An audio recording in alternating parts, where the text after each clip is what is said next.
What's going on, everybody? Sasquatch Wizard Adirondacks. So I want to share something with you that is a little more interesting than normal for me. I came up here to Plot 1 to check out and take care of a few more things that I need to do up here. I haven't quite finished all of it yet.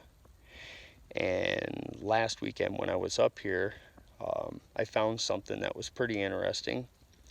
And because I've been up here walking back and forth in this area numerous times, gathering data, this sapling that snapped off really caught my attention. Well, there's plenty of reasons why this sapling could be snapped. Let's go over a few and we'll leave it at that. Let me show you the sapling first.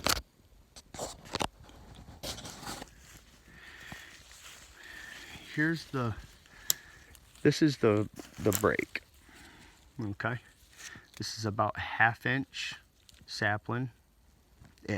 In a week's time, this was very white and fresh, broke. Be a week, almost a week ago. Actually a week ago, 7 days ago. And this is grayed significantly since. Let me step back, give you a look from back here so you can see that it's about 3/4 of an inch at the base, and it is snapped off at about 55-60 inches up off the ground. Before it was snapped off, it was probably about 7 feet tall, very similar to that sapling over there, or this one right here. These are American elm. I'm almost sure that these are American elm. Now, on the ground, I don't have any large branches that have fallen. This is buried in the ground down here. You can see there's the base of the tree, the break.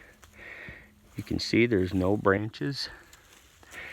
This right here is wicked old. It's been down here, it's stuck right in the ground, so it's been there for a long time.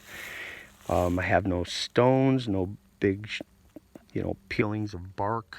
It doesn't appear as if anything has fallen out of the sky and hit that and snapped it. Okay, so why is it broke? Well, sure, somebody else could have come up here and been standing there, maybe saw my bump lines and thought, just what's going on here? And I don't know, just for no reason whatsoever, may have just snapped the tree. That's a possibility. But because it is broke, and I was up here multiple times in this area, walking back and forth inside my plot, I didn't see that break.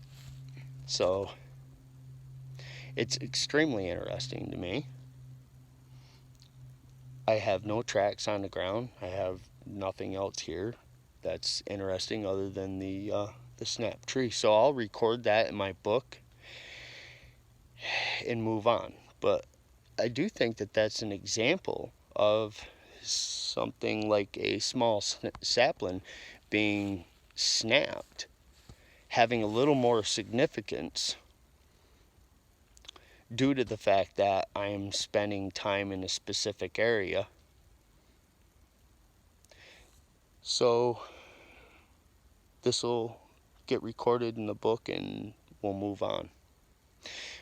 Yes, okay, that's what I want. I think this is important, that for individuals that are not big game hunters, or maybe you're not into wildlife so much, you're just into the subject of Sasquatch, or say more importantly, okay, if you are getting into the subject and you are very interested in saplings that are bent or twisted, or a bunch of 2-3 saplings that seem to be all wadded up into each other, and you're thinking to yourself, well, what does that?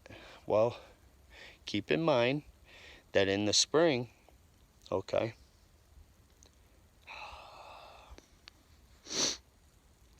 deer start to form their horns. All right, big rack buck, horns start coming up. They're growing all summer long. Here you come into fall. All right, right around now, they're in velvet, and they're getting ready to start shedding that velvet. And when they do, it gets very irritating to them. Very irritating. And they will come into not just a single tree to rub.